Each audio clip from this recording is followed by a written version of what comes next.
Okay, I think it's 10:02. Shall we get started? Raj and Yap. So, Yes. Okay, good morning, everyone. My name is CC. I'm the Director of Bursa Intelligence for Bursa. I'm also the lead for Guidebook 4, being digitally enabled for the PLC transformation program. Very good morning to all of you. This session, we would like to invite our consultants, PwC, who have so helpfully created a book for us to share the construct of the book, the ideas in the book, and trying to bring the content to life and showing some examples of how to get started and how to get into a digitally enabled organization. With that, maybe can we move to the next slide, please?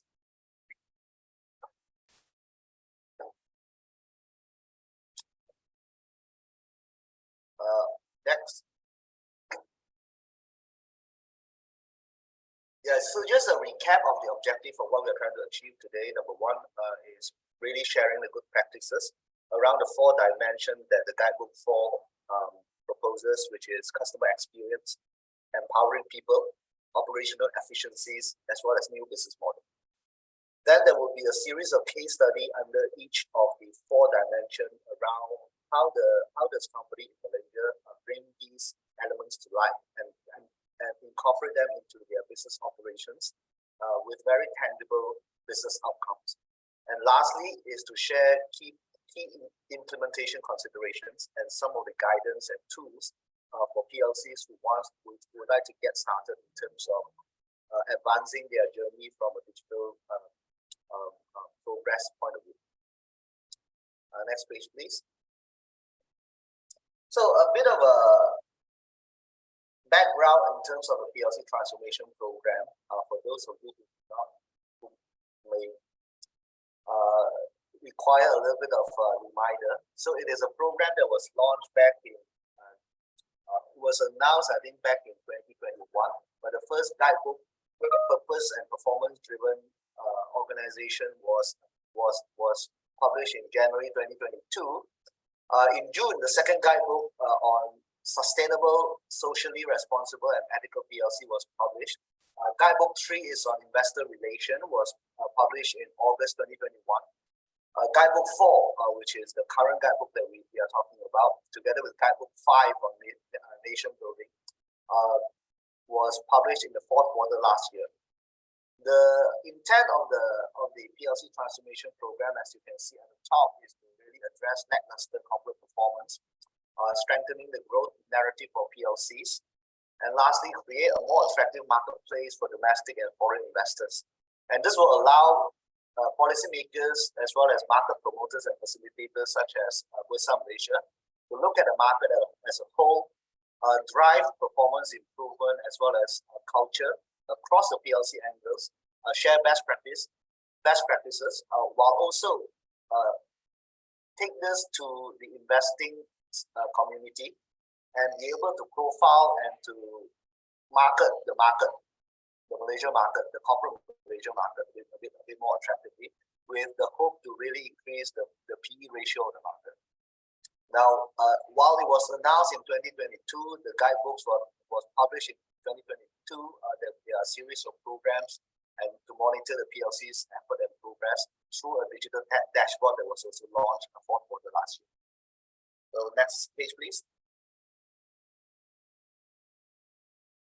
So a few of the PLC digital events that we organize after the publication of the books are as follows. The first one is something that we did with TM, the automation paradox, which focuses on RPA and how TM uses RPA not only to look at how to embed digital solution with business outcome, but also to look at how do they use that to create a culture change in terms of embedding the mindset of digitalization into every part of the organization.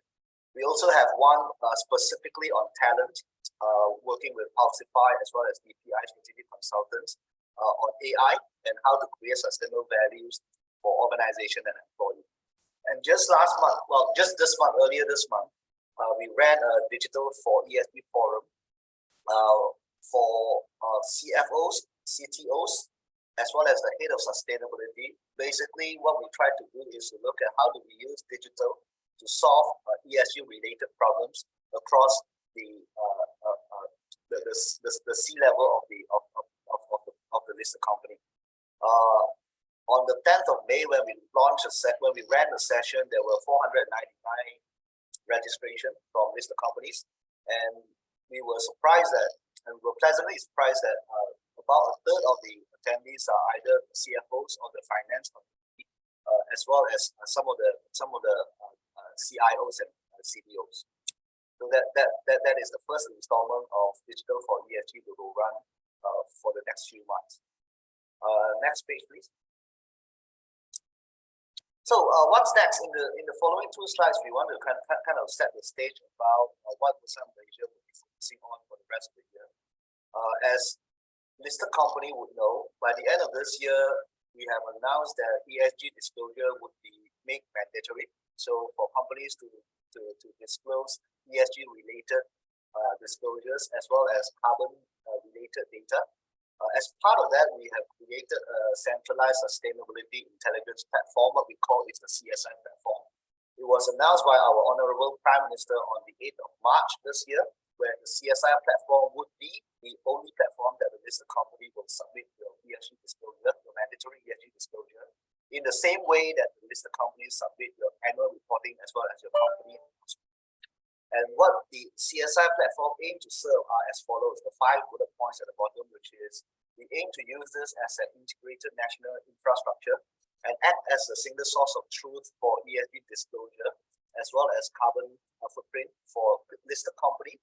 And we are extending that to the SMEs and the suppliers of the listed company as well.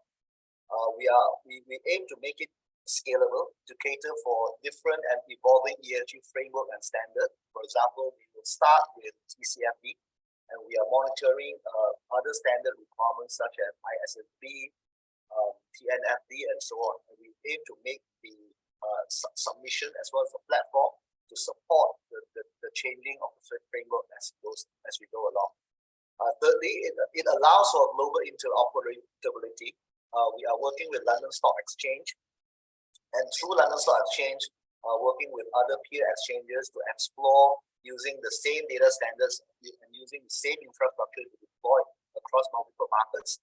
So the PLCs will get, who reports your ESG disclosure here, will gain visibility to new capital in other markets and new business opportunities from other markets. And lastly, really, is to embed modules to facilitate sustainable financing. As part of the CSI platform rollout, we are working with 3 banks and 2 others in discussion with us to use the data out of the CSI platform to enable financial institutions, namely the banks, to create sustainable financing programs to help the corporates and their suppliers in the transition to green. Next page, please. So, as I mentioned in the earlier page, these are some of the illustrations that we have done over the past 2-3 months. Namely, is to drive adoption to the CSI platform. We have signed a memorandum of collaboration with UMW and Maybank on March 22nd. The other one looking at Petronas and CIMB on the 10th of April, and lastly on Marsing and Lands Bank on the 11th of May. What we try to do really is to look at disclosure and reporting and use that to enable carbon profiling for PLCs and your suppliers in order to help the PLCs to gain visibility to scope 1, scope 2, scope 3 to perform perform supply chain analysis, and then using that to create incentive for the suppliers, for your suppliers to transit to green by gaining access to sustainable financing with the banks. So the way we look at the market is that we started with automobile, which is UMW and Maybank. Then we venture into the oil and gas vertical with Petronas, property with Marsing, and we are in discussion with some other verticals such as some in logistics as well as agriculture to gain more and more adoption so that Malaysia as a market can be one of the leaders in the ESG space and create value out of your ESG disclosure on the CSI platform to create real incentive for your suppliers to work with you in order for you as well as your supplier to pivot to green. So with that, I think that's my last slide. Let me go to the next slide. I'd like to introduce our esteemed speaker today. So there are 3 speakers for us today. The first one is Raj, who is the market leader and Chief Digital Officer for PwC Malaysia. Raj is the main brain power and the architect of nearly all the books, especially being a CDO for our current book is particularly important. Second is Mr. Yap. Yap is the head of digital for PwC Malaysia. Thirdly is Sue. Sue is the digital strategy, the head of digital strategy for PwC Malaysia. And between the 3 of them, the rest of the content, we will let them narrate through and help to bring the ideas to life as well as giving practical examples and tips for us to get started. So with that, I'll hand over to you, Raj. Yeah, thank you, CC, and good morning, everyone. I hope you can hear me well. Some really exciting stuff, CC, that you talked about, and I think Bursa is paving the way for digital enablement across the industries. So fantastic. Thank you, everyone, for joining today. The objective of today's session is similar to the various sessions we've had before, and it's been certainly been a privilege working with Bursa on bringing to life the PLC transformation program, which CC has at the outset shared with us. Book 4, as you can see, is one in a series of 5 guidebooks, and these guidebooks are metaphors for driving the PLC transformation in various topics. And Guidebook 4 on digital enablement has a very important role to play as Malaysia and the world moves into a very new era of digital economy. So what I'll take you through together with my colleagues Yap and Stu is a couple of things, essentially to give you an overview of Guidebook 4. Guidebook 4 is available to the public free of charge on Bursa's website. So if you do have time, please do download the book. It's a digital book and will be updated over time, but does have content we hope that'll be relevant for your initiatives to build your business. We'll start with an overview of Guidebook 4, where I'll take you through some of the high-level principles around what made up the guidebook and the thinking behind it, and then go down to the various chapters in detail where Yap and Sue will take you through various aspects of each chapter. Now, no conversation today is going to be complete on digital if we don't talk about the latest developments that we have seen, and that is on generative AI. And we've added a little session here to talk about some aspects around generative AI. Now, this is evolving as we speak, so we're not going to go there and say this is how it's going to end up. But we wanted to just share with you some of the observations and some of the potential around Gen AI and how it fits into the overall framework of what we've put in this guidebook. So let's get started. The guidebook was actually, if you can move to the next slide, the guidebook was actually put together with a very simple view. It was really about highlighting the opportunities, the benefits, and the imperatives that our local PLCs could get and could harness from adopting digital enablement throughout your value chain. So we started the book thinking about how can we make this something really useful for our PLCs to achieve not just their goals of elevating their performance, but also to have sustained outcomes moving forward. And instead of looking at it from a technology lens, we believe that it was very important to make this relevant from a business lens. And we'll be starting this session where I'll talk a bit about some of the dimensions of digital enablement from a business lens. And what we have seen is these dimensions are stuff that you can use actually throughout your digital enablement journey, whether it's with current digital enablement that we know, RPA, automation and all that, or even in the future when we talk about using AI and generative AI and various other developments in technology. Very, very happy to see that the framework we put in place will hold water throughout your digital enablement. So the book starts with a definition of those digital enablement. It goes into a series of chapters where we talk about each of the elements of those digital enablement, and we close off with a conversation about implementation. And I think the implementation considerations and imperatives are what we as practitioners struggle with at times, right? The theory is easy. It's very nice to go to Google and just download stuff, but when we actually have to implement this and convince our people that there's some benefits, these are where the challenges are. So we put a bit of effort talking about the imperatives for effective implementation in the guidebook. If we move on, the guidebook also is supplemented by quite a lot of additional information to bring the principles, concepts, and stories to life. There are numerous new useful links and references, including some practice aids. So this is all digital, so you can link, and it links you to self-assessment maturity surveys, to scholarly articles, etc.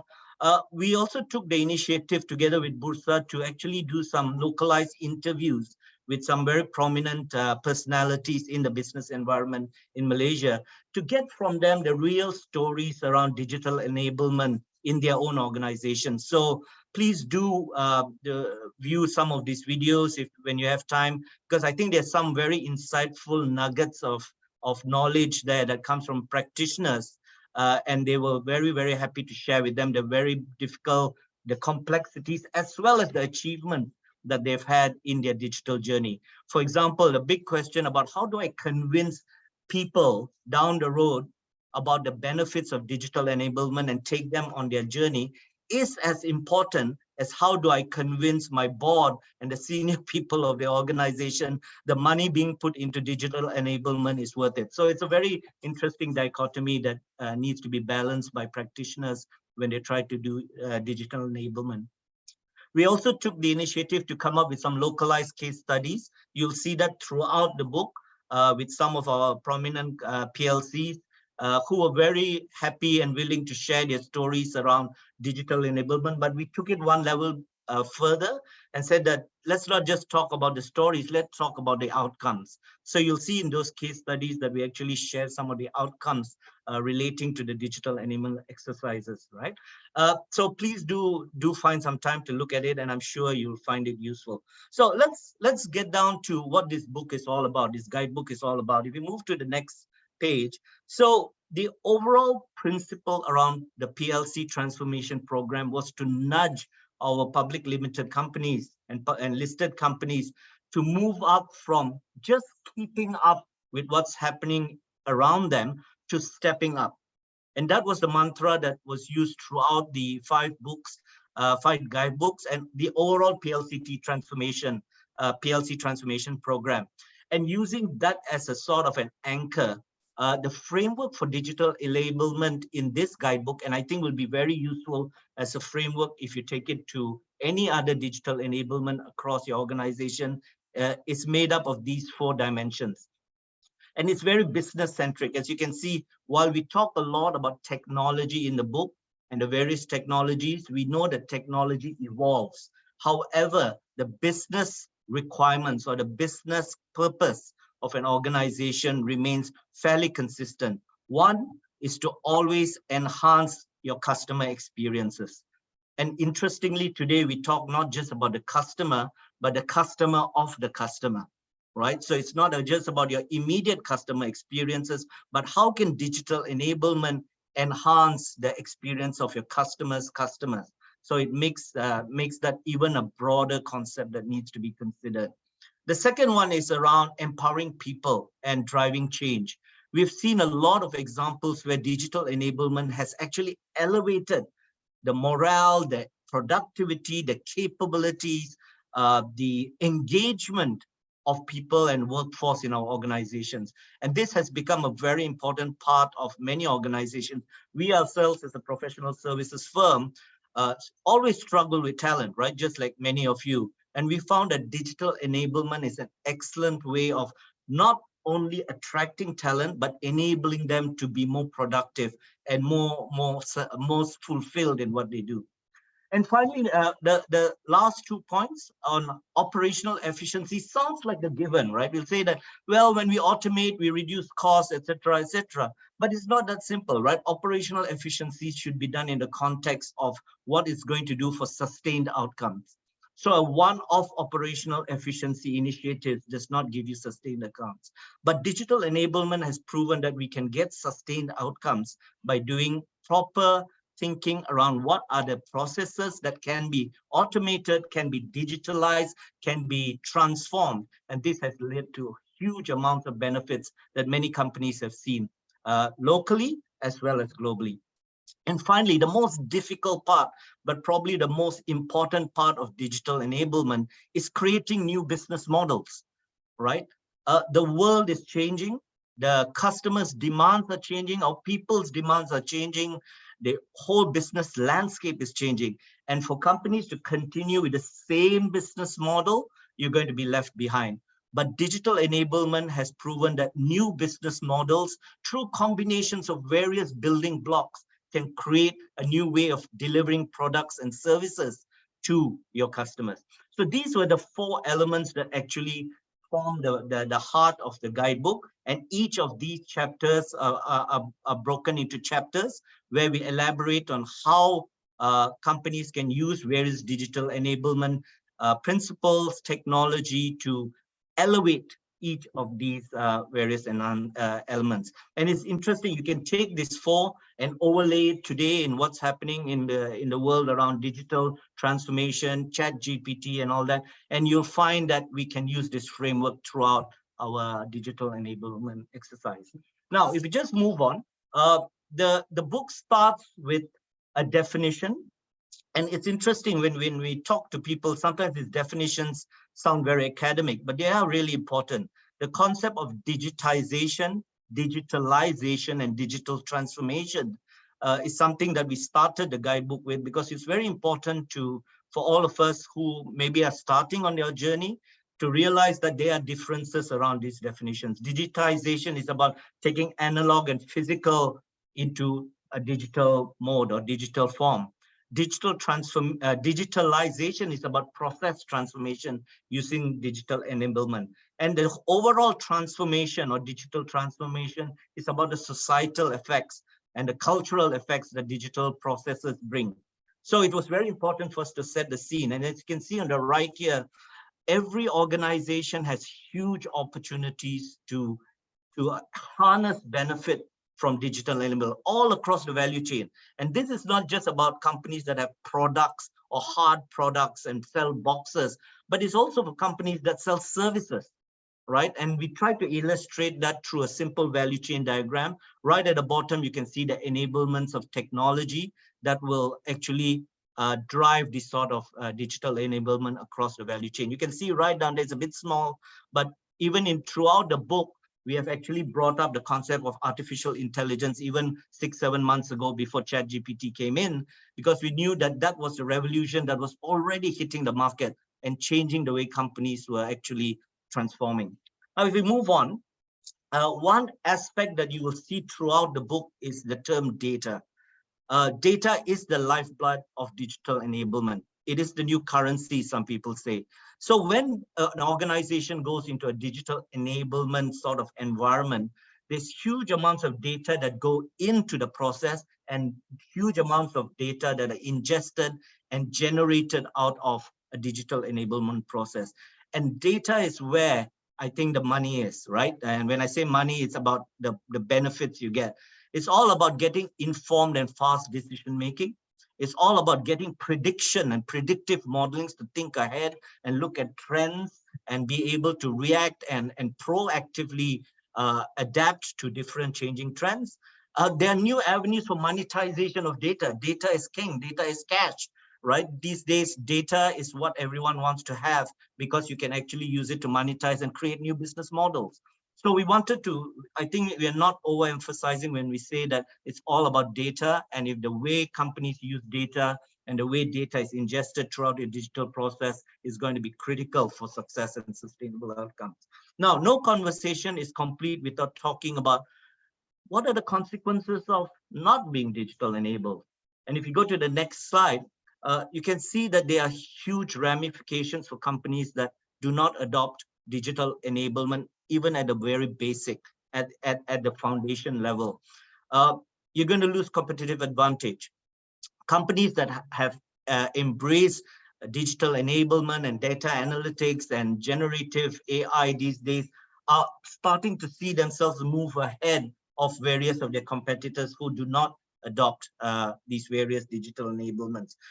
What's an example here? If I can create a customer experience that's very unique for my customers and my customers of my customers, you're going to find that a lot of companies which do not do that will start losing their current customers, their current interest in their business. People will move to new experiences. So I think it's very important that companies realize a competitive advantage is going to be critical. Incremental sales, the way that companies today do predictive analysis using data to understand customer behavior, has enabled them to actually capture incremental sales. Cost savings through operational efficiencies forgone if you don't actually use digital enablement. And the rest are down there. Talent challenges, for example. Companies are struggling to bring in new and progressive talent if they're not able to demonstrate that they are digital enabled. Now, all this is great, but there are also risks of digital enablement as depicted by the triangle in the middle. We need to manage the social impact of digital enablement. There's always concern about losing work, losing jobs. There's an interesting book called The World Without Work, which talks about AI. And it's very concerning to some people around how do we transition from a very people-based business to a highly digitally enabled business. So the risk of redundancy, the risk of cybersecurity, the risk of loss of privacy, the risk of actually not being able to compete in a very open and different landscape is going to be critical for us to also address. Recognizing all this, our government throughout the years have also put in place a lot of national initiatives. If you go to the next page, and the book actually highlights and provides you links to those national initiatives so that you can go in to see them and see how, as PLCs, you can harness the various national initiatives that the government has put out there and use that to your benefit. So these are sort of the introduction that I wanted to share as we go a bit deeper into each section of the book. But just before we do that, maybe to just get our juices flowing, a bit of interactivity, we thought it'd be good to just get a sense of what all of you on the call feel about the areas where digital enablement have actually benefited your organization, or you feel has benefited your organization the most. So there's a QR code there. If you could raise your mobile phones, I hope you have them with you, and just sort of scan the QR code, and you'll have a question which is very similar to the one you see on screen, and just sort of rank the benefits you see at the highest ranking first, and moving down to the fourth ranking of where you feel digital enablement in your organization has given the biggest benefits. So I'll just give you 2 minutes to do that, and let's see what results we have before we move into the next part of the presentation. I hope you can get that Slido. I'm going to try it also just to make sure it works.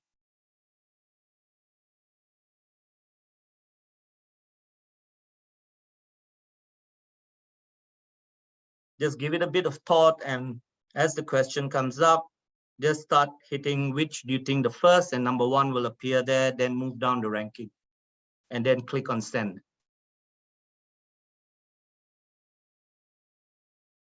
So I'm just going to ask my colleague Sue to tell us when we've got enough participants, and then we can share the results.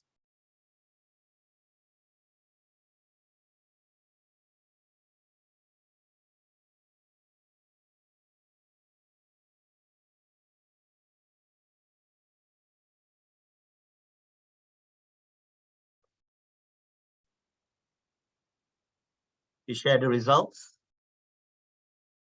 Let's see what everyone on the call feels. So it looks like many of us feel that digital enablement has given us the most benefits for operational efficiencies, and that's true. A lot on workforce and empowerment, love that. Customer experience. I see business model transformation moving as we speak. It's alive, but not surprising. Many of us struggle to actually use digital enablement to create new business models. But those organizations that have done it, the Grabs of the world and various others, have made such a difference to the way we operate and how the overall business and how they deliver products and services have changed, right? So fantastic. Thanks for your participation. I'd like now to just invite my colleague Yap to take us through a couple of these chapters in a bit more detail, and then we'll move on to the various other chapters. So over to you, Yap. Thank you, Raj. Good morning, everyone. It's a pleasure to be here. So you heard in the last few minutes that there are quite a number of mention around customer experience, right? So perhaps just to give a little bit of maybe a definition slide, what do we really mean by customer experience? So if you go on to the next page, please. It's really about the experiential aspects of touch points between the businesses and customers. Is attributes like availability of products and services, ensuring that when they do get to consume the products and services that they're of good quality and is reliable, the ability to fulfill the demand and things like our orders and such, and also very importantly things like support when there is a need, right? Because that keeps the engagement going. And also to be able to resolve any issues as quickly as possible and effective as possible, so that you don't lose the customers, and in fact have repeat customers. So these attributes together form customer experience. But when it comes to digital enablement to enhance customer experience, what does it take?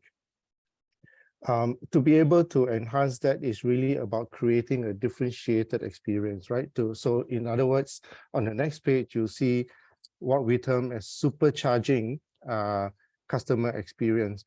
So with the implementation of right digital enablement, things like AI, again, the AI came about, using IoT, for example, even automating certain backend processes, what you'll be able to do is actually to create variations or in fact, new customer experiences, right? New experience that the customer have not had before with businesses. The things like ensuring super reliability and availability of products. Personalization is a big one, and you see in the book there are a number of examples there. How do you personalize experience, make the customer feel unique, right, as an individual? The availability of support, right from the first touch point to the end where you want to be able to have customers become repeat customers. And then obviously empowering your customers to be able to decide when, where, what is it that they need to consume from the businesses. So combination of technology is important, but also is equally important is the ability to collect data. Raj mentioned earlier about data-driven decisions, and this is imperative because you want to be able to react and, in fact, being proactive about enhancing customer experience through the use of data. So if you then to move on to the next page, the two in the book, the number of other things that's mentioned on customer experience, but two things that we want to call out is hyper-personalization, and the other is omni-channel experience. Now, hyper-personalization, as I mentioned, is about putting the customer first. What is the experience for this individual customer that makes him or her feel special, feel engaged with the business? And a lot of these is around the use of artificial intelligence, because there's a lot of data to consume in order to say, okay, these are the steps that I need to take to differentiate the experience.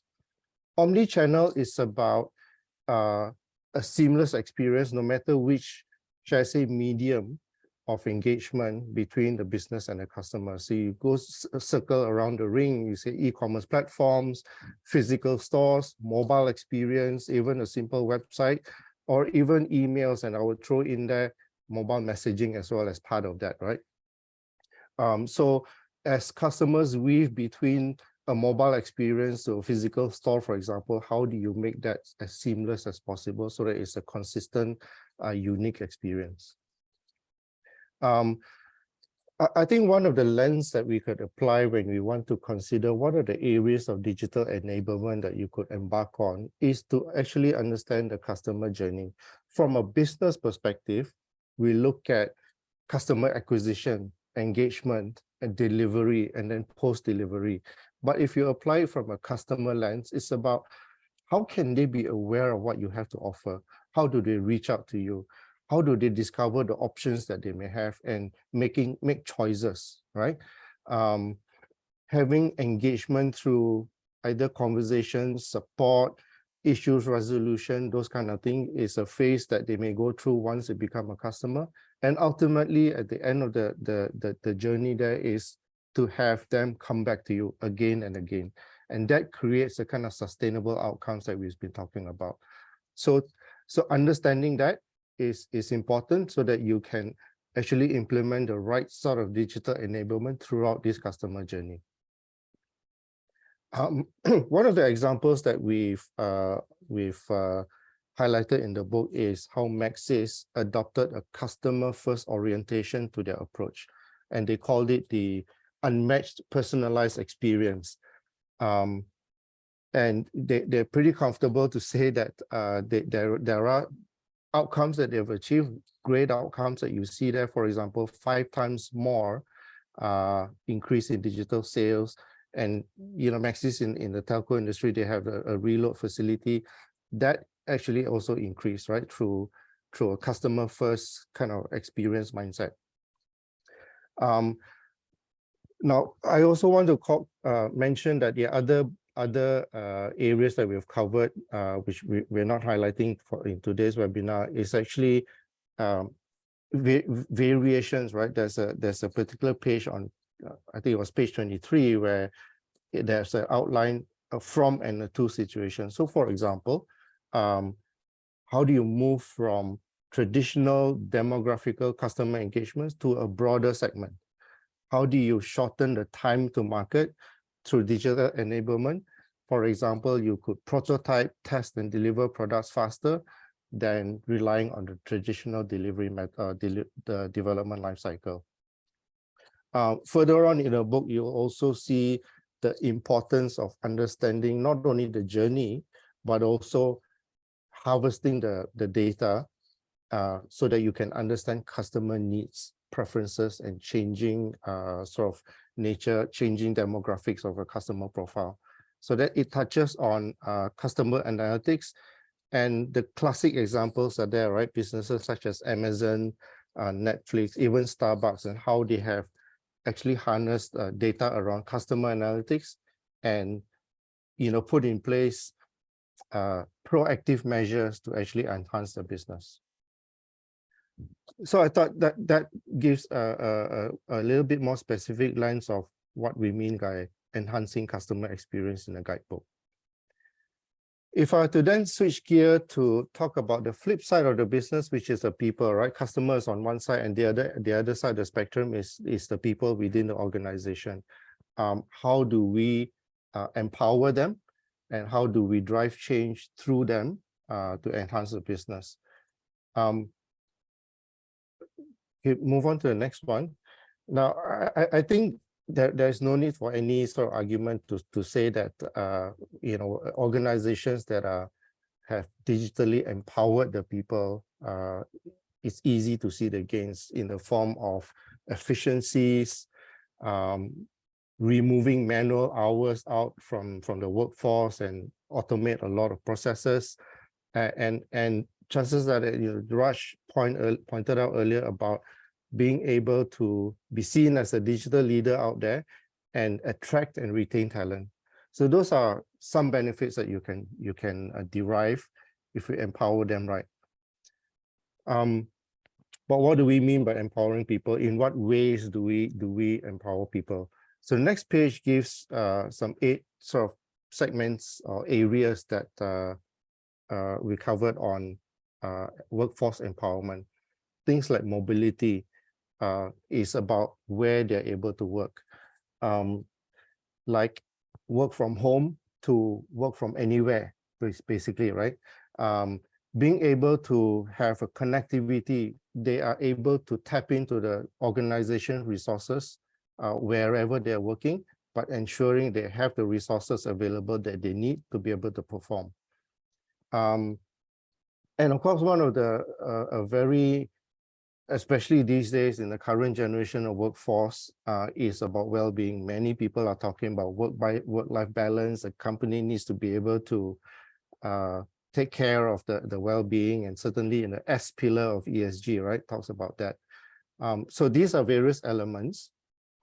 And it's not one that you will look in isolation. I just look at flexibility or just look at mobility and we're done, right? It's not about that.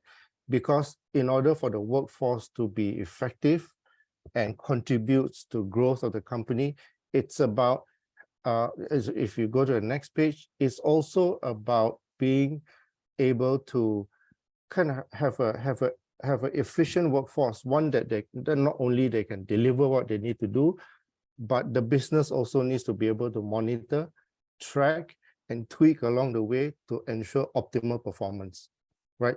So part of the challenge is to make sure that the workforce is digital, they're mobile, they're flexible, but the organization also is faced with the challenge of how do we ensure, how do we measure productivity, how do we monitor that, how do we tweak along the way, and also how do we govern some of the process to ensure quality outputs. So it's a bit of an ecosystem to think about, not enabling the workforce in isolation. One example you see on the bottom left of the page is Scoot. As recent as August 2022, in the book, you see an article on how Scoot has leveraged technology to deepen engagement, okay, especially in their business, a very highly distributed workforce. So in a nutshell, it's about having a connected workforce, not only to ensure execution of the work, but also being able to have a functional workforce that are managed, motivated, and measured along the way, right? Next page. So there's so many aspects, but I want to call out a couple of things here. One is workforce flexibility and well-being. You'll see in the book there are a couple of videos in there, not very long videos. I urge you to have a look at those videos.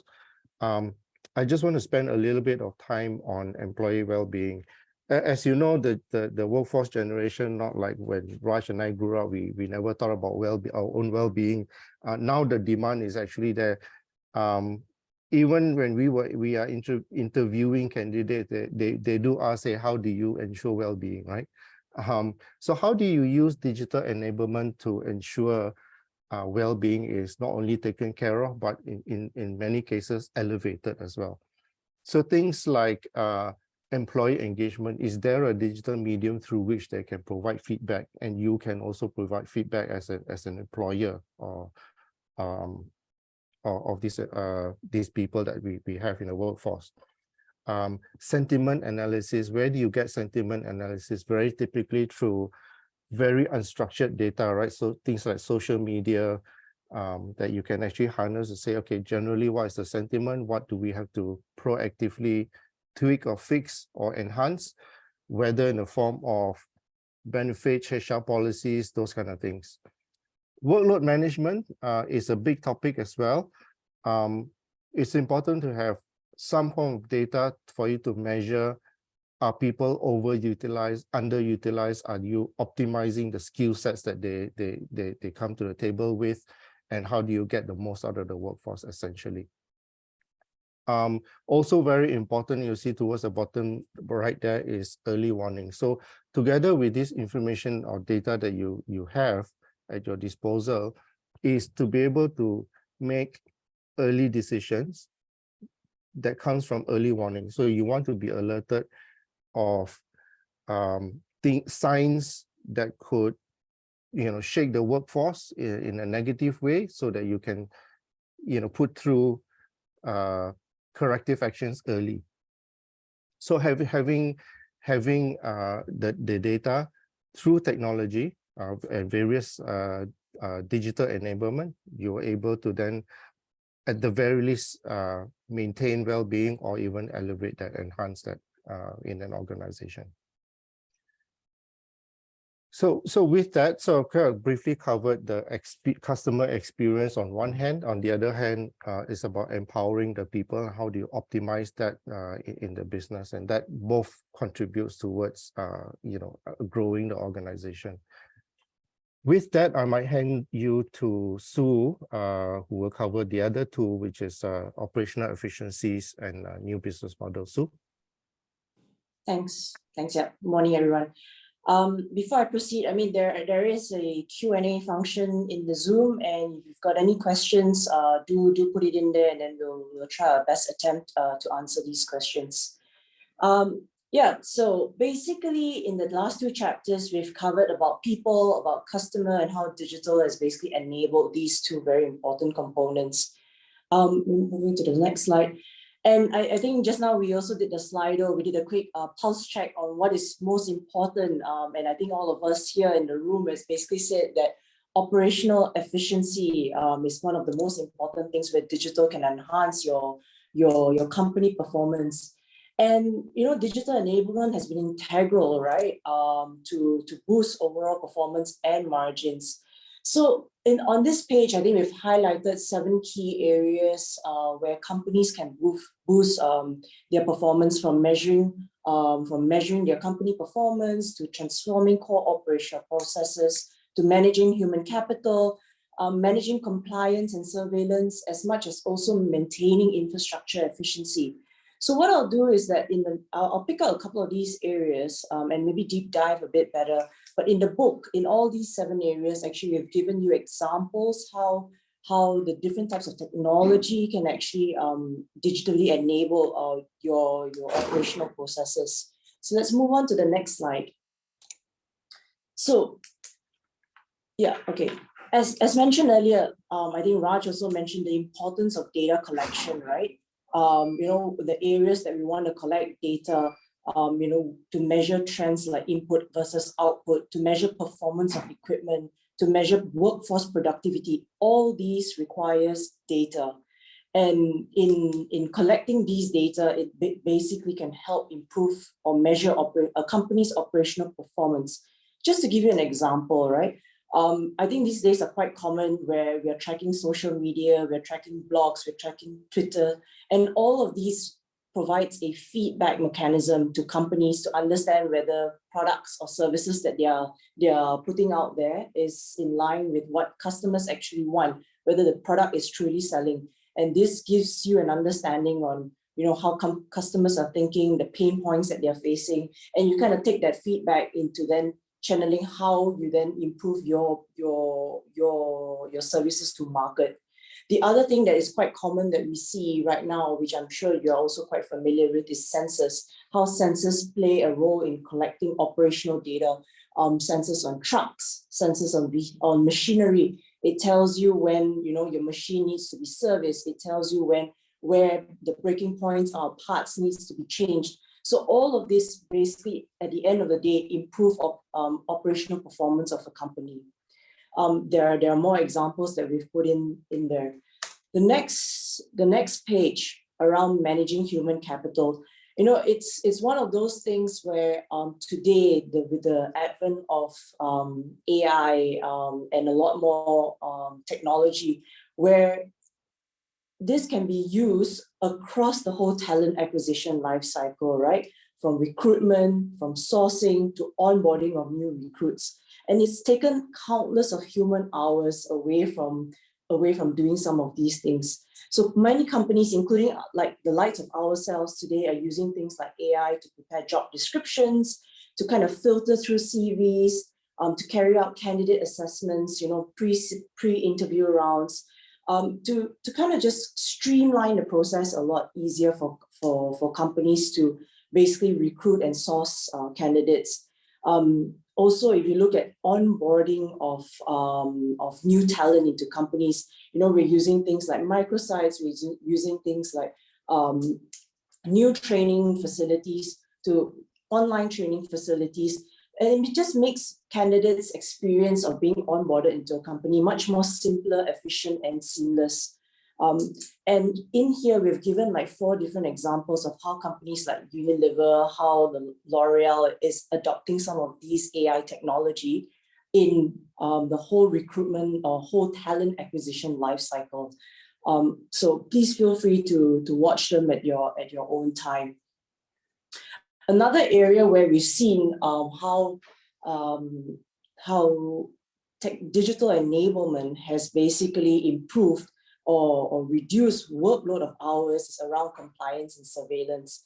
And I think we spoke a bit of how AI is changing the landscape of customer, AI is changing the landscape of workforce earlier. Here is also no different to some extent, right? Because regulatory environment is really fast changing, and it's becoming more and more stringent.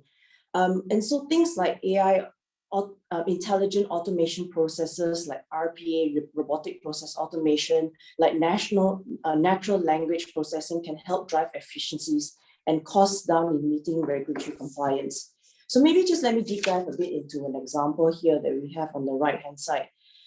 So one of the things that we've seen is that RPA and NLP to manage regulation changes. So something that, this thing called optical character recognition can basically transform text into machine readable text, where you have lengthy contracts and things like that, where OCR can help basically reduce what readable texts are.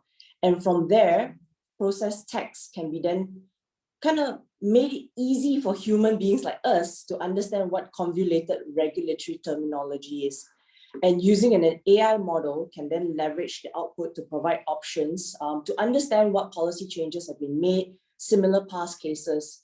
But I mean, bearing in mind, I do want to caution, if you guys have been reading the news and following the news on AI, the most recent one that just came out a couple of days on how this lawyer in New York has used ChatGPT to basically search for case laws to defend his client. And we all then know that these were all faked or all created by ChatGPT, right? So there are obviously good things to using tools like that, but at the same time, we need to be cautious about the risk that it brings. And we'll talk more about this later on in the generative AI, in the AI space. So, and bringing all of this to life, Sime Darby Motors, as we all know, it's probably one of the largest multi-franchise automotive in not only in Malaysia, but in ASEAN. And recently what they have done is they've put a smart auto sales solution in place. As much as it is an enhancement in customer experience, but on the other end of it is it also streamlined their own internal operational efficiencies in the areas of saving time for their people in terms of how per job on every car that they service, they've noticed a reduction in 30 minutes, and total in a year, they've seen 55,000 production hours saved. On top of that, I think we all can experience, going to getting our car service and then these pieces of papers coming here and there, and then trying to flip through the record of your car service. What they have done is they've put everything electronically, and everything is properly archived, documented. And what they've seen is that, their service personnel can actually pull out some of this information quite seamlessly, right? So all in all, it's basically served Sime Darby well when they've kind of looked at it from the areas of operational efficiency that they can put in place. Of course, in the book, I've only touched on very briefly 3 areas. There are 4 other areas where you can also read up more on how digital enablement has helped companies bring about operational efficiency, and also videos that we've put in there, mainly from some international case studies, which companies in Malaysia like yourselves can learn and potentially to consider adopting. coming to the next chapter around business model, I think we all spoke and we all can acknowledge, there is also around how the operational efficiency powered by the 8 essential technologies. And here, I think we spoke a lot about AI, we spoke a lot about robotics and all of this, but it is the culmination and the convergence of these 8 technologies coming together, right, in their own mini ecosystems, and using them in concert that can then bring about the operational efficiencies that you seek to gain in companies. So, I think this, you can read more about this in the book, and we've highlighted how these can work in concert. So moving on to the next chapter around creating new business models. I think just now we spoke about how this is probably one of the most challenging areas for companies to do. We talked about customer, how, tweaking certain parts of the customer area, you can get a whole new experience around the workforce and what you can do to empower, your workforce with flexibility, with mobility, connectedness. The third component around operational efficiency, using different types of technology can basically augment or improve operational efficiency. But in terms of new business models, I guess where this is all coming is really the driving forces, right, that's shaping businesses today. We've highlighted about seven business forces here. And companies are really looking at new ways to produce and deliver products and services across the value chain, just like in the customer experience component, how we spoke about using digital to enable that part of it. Obviously, the quest to maintain profitability and revenue, or in some instances, protecting profitability and revenue. We spoke about how the changing talent and workforce environment, what they are seeking. And of course, how digital today has level playing field, small businesses and large businesses, and can literally put them on the same level playing field. I mean, a good example here is that a lot of small business owners today are basically doing businesses on TikTok, right? And TikTok Shop is one of the largest way where small owners like you, myself, or anybody can literally reach thousands of customers out there just by using a social media component. So really, these are the forces that's shaping how businesses today, or more traditional businesses today, are pivoting or thinking how important digital can play a role in their business. So, I mean, we spoke about what are the driving forces, and here we are highlighting what are the 6 common business models out there that we've seen. We've written about all of these models and a few more in the book, but maybe just let me touch a bit on a few of these. Firstly, maybe with freemium. Freemium is something that you and I and everybody in this room can have used probably. The common ones here are Spotify. LinkedIn, for those who do not know, is also on a freemium model. Our newspaper subscriptions, whether it's the New York Times, the Star, Harvard Business Review, they're all in a freemium model. And all about this is basically kind of urge or kind of let us as consumers have a taste of, of a bit of content, and then hook you in with hoping that you then turn over to be a paid subscriber to gain much more content around that, right? So that's around the freemium model. The next one, or has been around for the longest, is actually the e-commerce or marketplace model. This is something that we all know with our mobile phones. We can literally buy and shop on anything under the sun today. And within the e-commerce or marketplace model, for those of you who don't know, already know, there are typically two types of model here. So the e-commerce is usually what we call a one-sided platform, where the likes of whether it's Zara or whether your retailers use, where it's very much B2C centric. The marketplace is a bit more like your Etsy models, where there's a whole buyers and sellers all using a platform, right? And this is the likes even at Shopee and Lazada, where you have third-party sellers on the Lazada platform effectively selling products. So that's what we call more like a two-sided model. And this is something we're all very, very familiar with.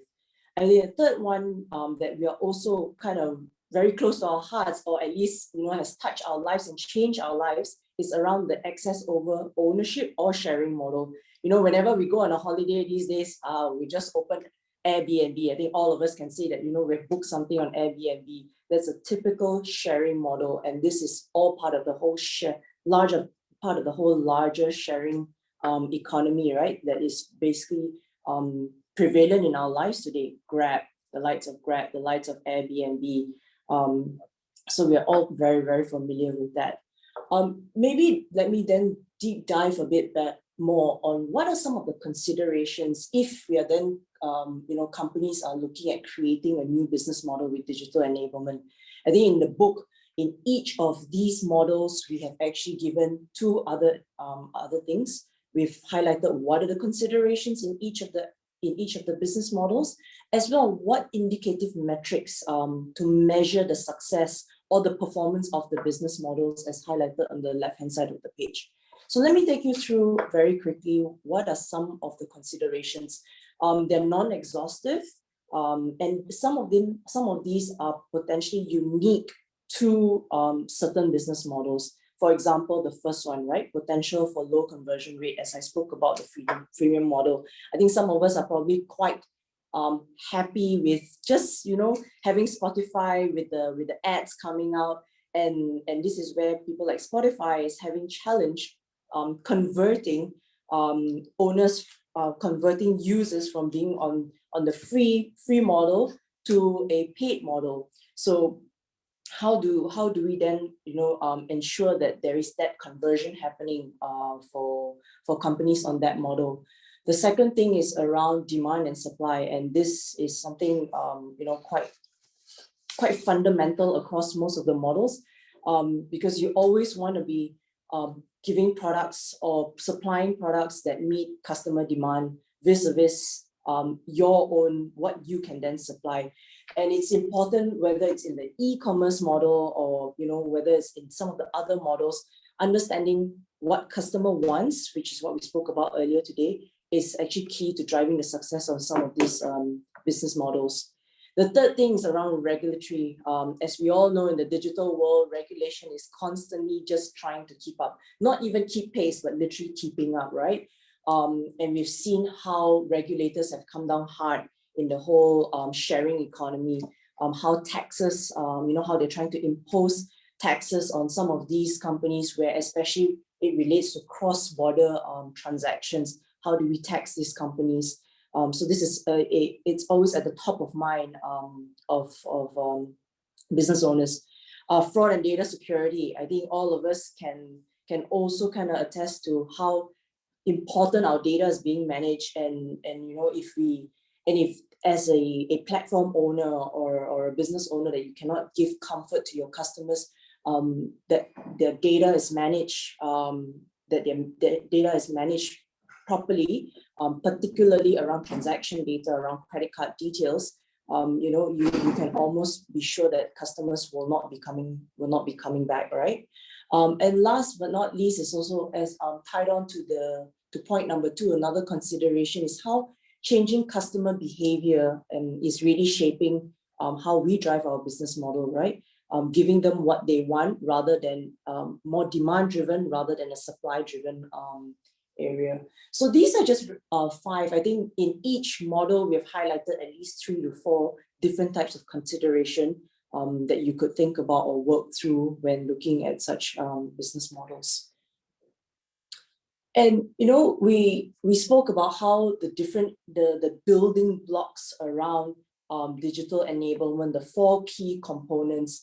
And here, what we've done is we've put together the fundamentals that we need, and changing some of these building blocks, whether it's customer, whether it's processes, whether it's products, layered across with data, and how you can then have new ways to monetize and deliver products and services. So this is just a framework on how you want to think about, how you can then think about implementing or going about designing your new digital business model. And it doesn't have to be, today I want to get rid of all my whole brick and mortar business, right? but rather which part of my business, be it a brick and mortar, that I can kind of tweak to kind of pilot test and go on a digital and use digital enablement to supplement that, right? And from there, you kind of then start to pivot around your business. And to give you a good example is one of our companies in Malaysia. I think many people have heard of Kenanga, and how Kenanga has basically reshaped their business model.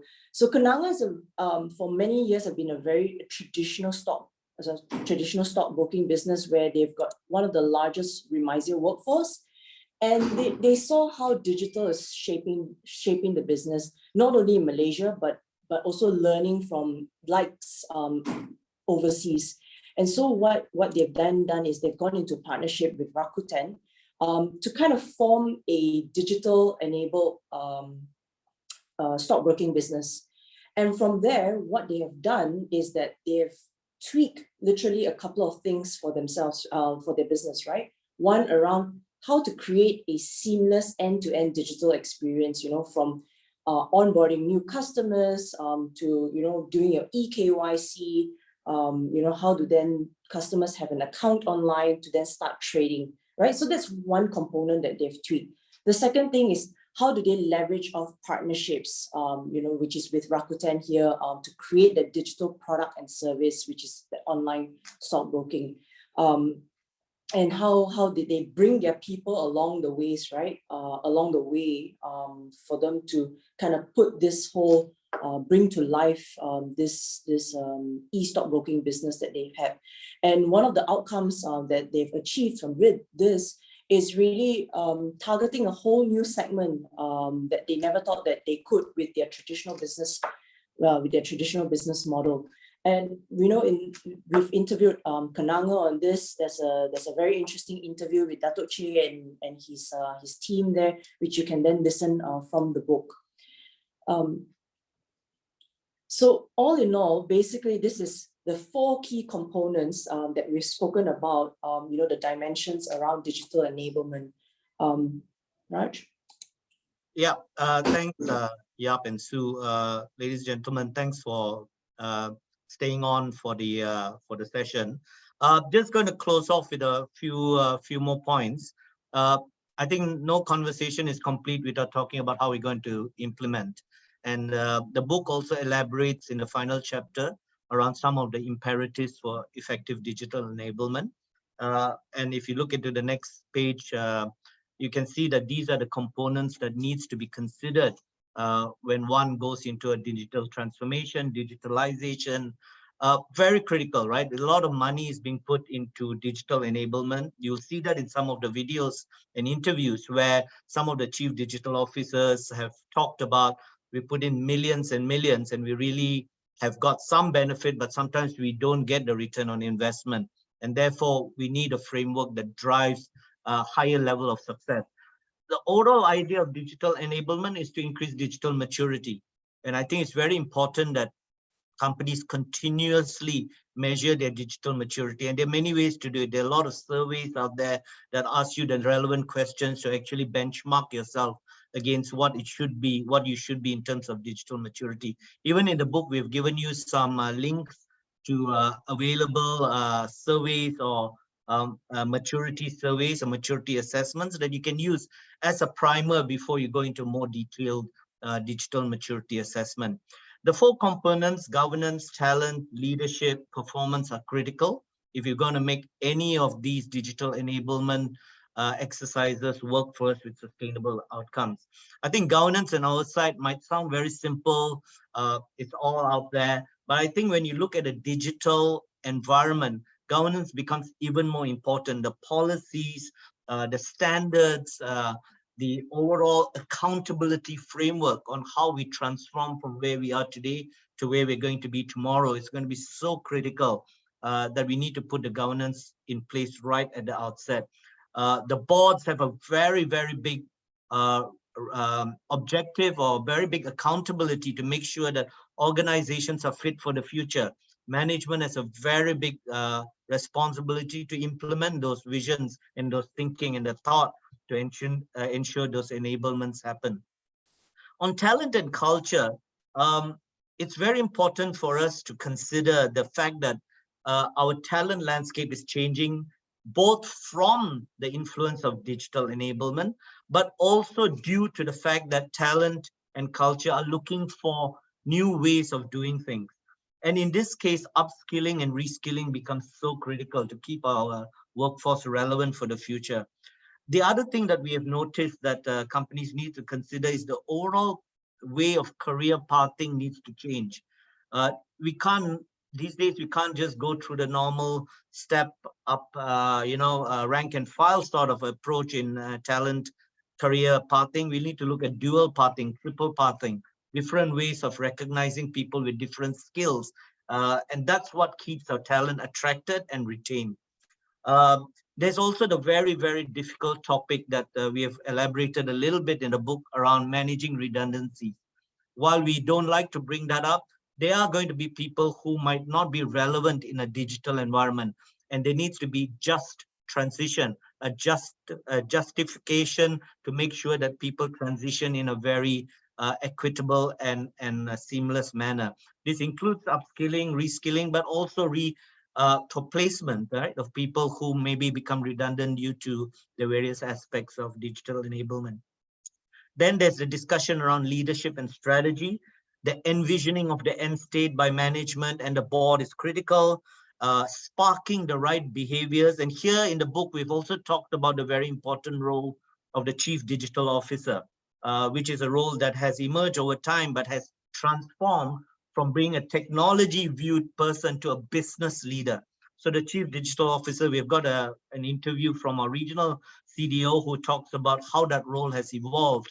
And many organizations today are actually putting in place that capability so that digital enablement is driven from a business lens.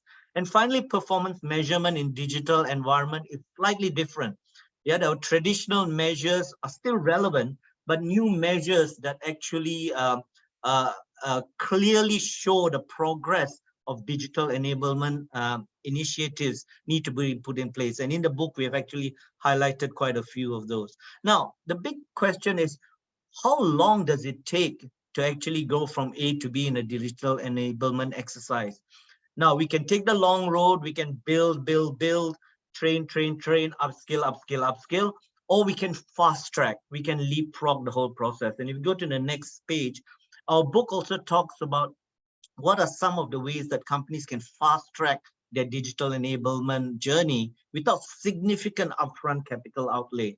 And this talks about facilities or enablement such as software as a service, where companies provide you software and you don't even have to think about maintaining it. And now they have software with a service. So we provide the software, we also provide you expert advice on how to use your software in the most effective manner. Many companies now are talking about alliance and partnerships with the ecosystem. So as opposed to building their own ecosystem, they sort of get alliances into their ecosystem and makes that more efficient without significant capital outlay. And finally, outsourcing, co-sourcing, and managed services will give you that supercharge, that boost to actually adopt digital enablement very, very quickly. Finally, the book talks about the pitfalls. And we can't avoid talking about this because many organizations have failed in their digital enablement exercises. The first thing is don't adopt technology for the sake of technology. So I'm not going to adopt ChatGPT because everyone's using it. It has to be relevant for the business. It has to be relevant for the 4 dimensions that we've talked about. And that requires leadership and thinking and envisioning on how digital enablement will actually benefit the organization. It's not a one-off effort. It's not about putting project X, project transform X, and hoping that everything will be hunky-dory. It's a continuous evolution as technology changes, as the business landscape changes, as our competitors change, digital transformation is continuous. And this is a funny thing, right? In the last few years, whenever people talk about digital transformation, their eyes immediately turn to the IT department and say, Mr. IT, can you make me digitally enabled? It's very important for us all to realize that digital enablement is not just about IT. It's a business imperative. It's a combination of people, process, technology, and an overarching strategy to make that happen. And finally, don't ignore emerging trends, just as we're going to talk about in a little while about ChatGPT. And let's not forget that digital is about people, right? It's about getting people to actually adopt the various trends, the various enablement, rather than just trying to put a technology in place and hoping for the best. We've also seen organizations collect a lot of data, find ways to collect data from every single source they can, and it's lying, collecting, well, not literally, but figuratively collecting dust in all their hard drives. Let's collect data that we can use. Let's collect data that can provide insights for betterment of our business. Let's collect data that we can monetize. So that's kind of an overview of the book, ladies and gentlemen. I hope that was useful to give you an appreciation of what it's all about. But as we said just now, there are a lot of new developments in technology and in AI. I'm going to call my colleague Yap back here to spend a few minutes to talk about some of the latest developments around Gen AI, and let's see how that fits into our framework. So over to you, Yap. You're still on mute, Yap. Thanks, Raj, for reminding. So before we go into that, I'd like you to raise your mobile phones and scan the QR code and answer a very simple question. Where do you think generative AI or advances in AI will benefit you the most? So similarly to the earlier Slido exercise, rank this in importance. So give it maybe 2 minutes.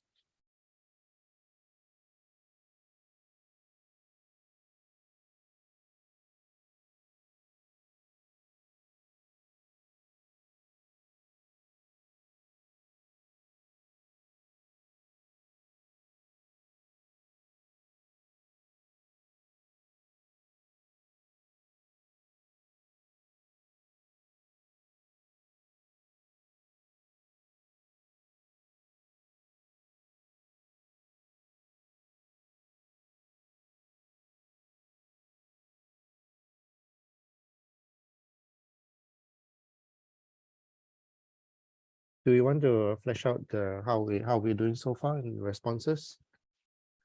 Operational efficiencies, right? Most of you have felt that has benefited through AI. Not very surprising. Workforce empowerment and customer experience pretty close. The least being business model, which is the toughest area, right? Yeah. So interesting. Thanks for that. It certainly resonates with me as a practitioner as well. We do see quite a bit of, shall I say, traction or benefits in the form of efficiencies.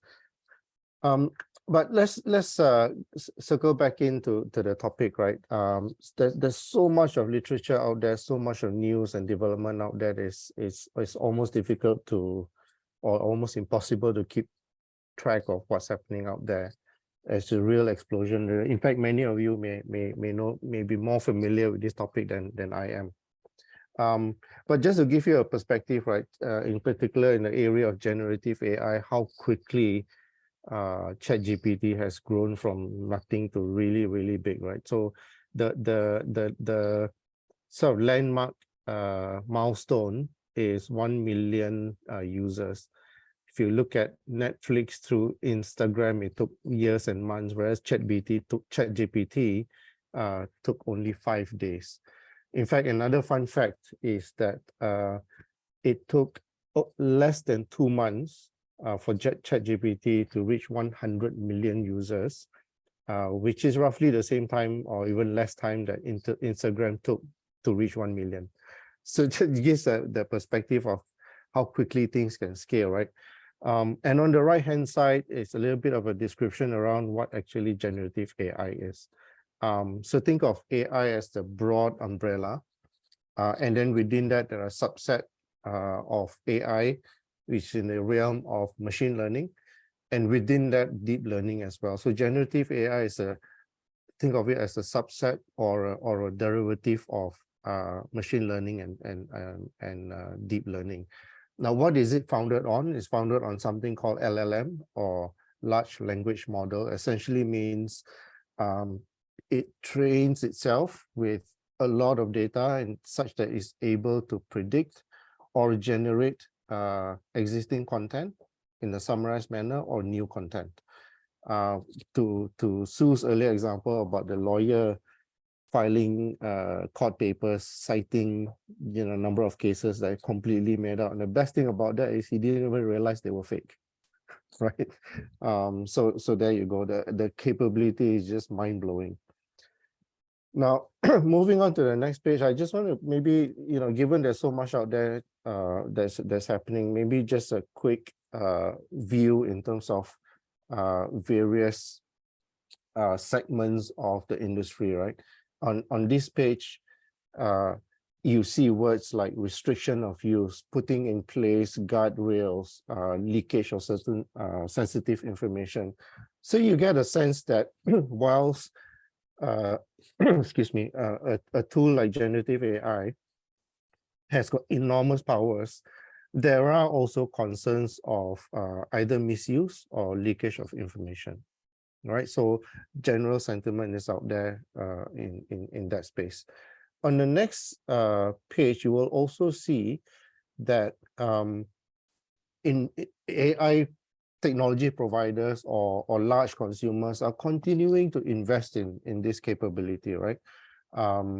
In fact, it's not only corporates and AI providers are continuing to invest in it, and you see PwC there also investing quite heavily, is that, as Raj pointed out just a couple of minutes ago, the role of leaders will also change, right? The art of leading in the AI age is also forcing evolution of the roles of leaders in organizations.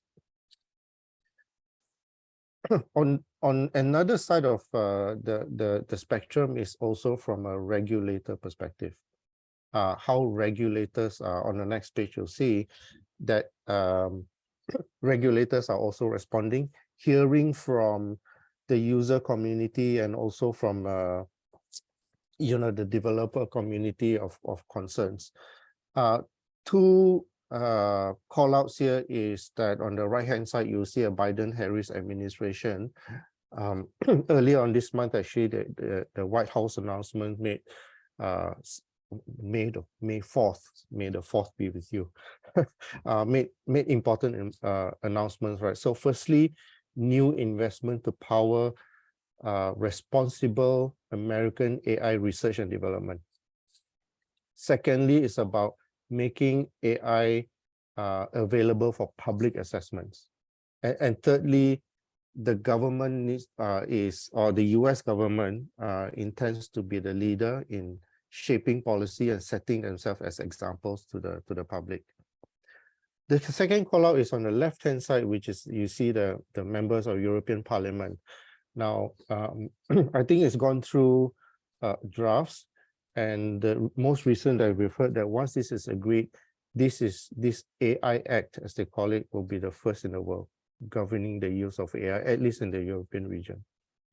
So you see that there are concerns as much as there are a recognition of a very, very vast, positive potential of generative AI.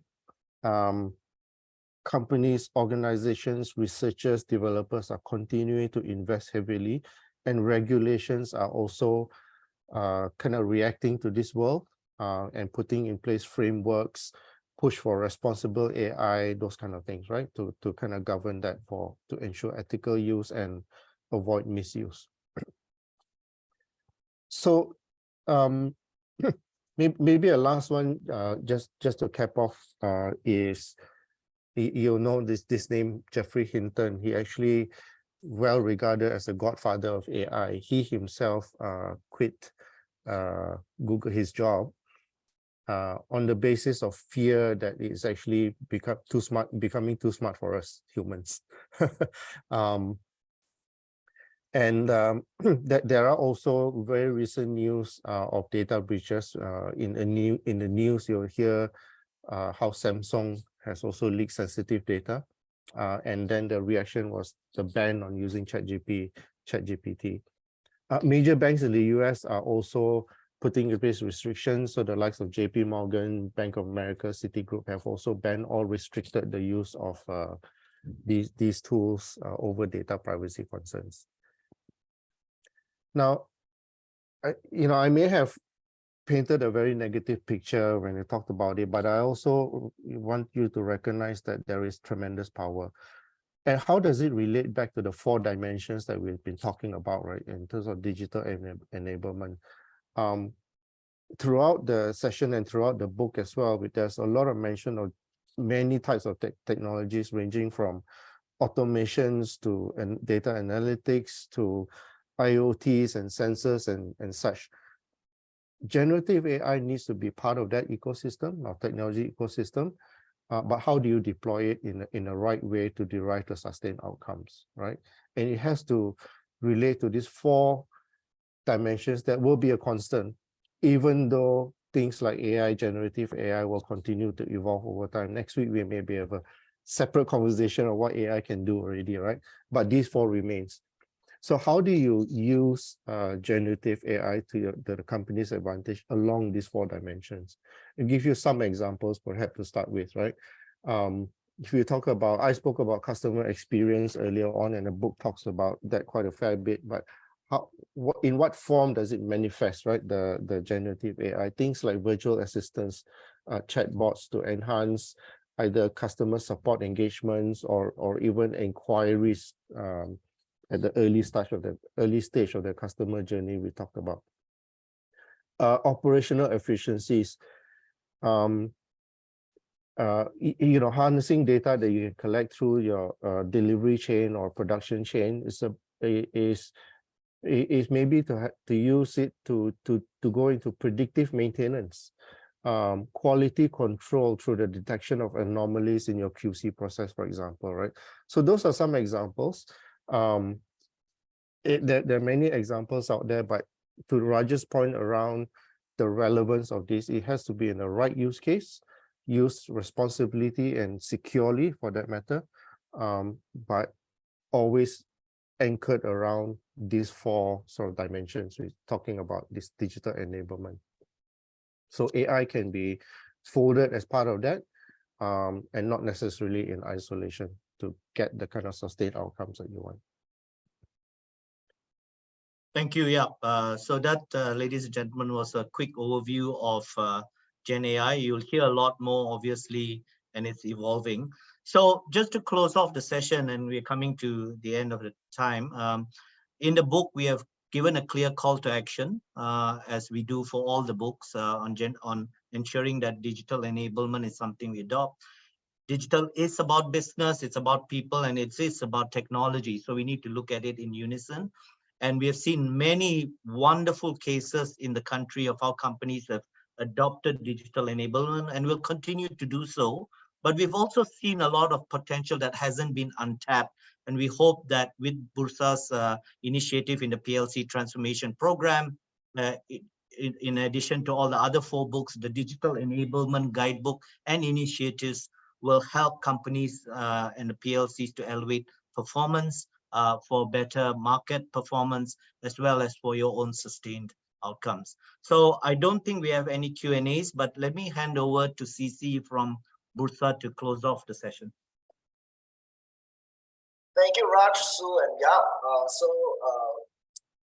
To close, I think, first of all, I'd like to thank the speakers. Today has been really beneficial, and I think you guys managed to make it engaging, bringing live cases to use cases to life. And I think especially on a topic like digital, is not all about technology, but it's really about the business, right? And we talk about a CDO, a network of people driving digital transformation in different parts of the business for different PLCs. But as part of the PLC transformation program, I think for the audience here, what's next? So we will be running the #digital for ESG session in the coming months as part of the continuation of this program. So for people or PLCs that are working in the sustainability space, especially around how to effectively disclose your ESG data, your ESG practices to regulators such as Bursa, how to work with Bursa or our partners in terms of identifying your scope 1, 2, 3 in a manner that provide you transparency and provides ease your submission and be able to connect to sustainable financing. Do reach out to us. We will definitely include all of you when we reach out to the PLC crowd in terms of how do we use digital to empower your ESG and sustainability practices. And more events such as today's session we have would be held, and we do look forward to your participation, and we encourage any feedback and any comments from all of you. So with that, I will close today's program. Again, thank you Raj, Yap, and Sue. Thank you to the organization team, and most importantly, thank you to all the participants and the audience today. Have a good day.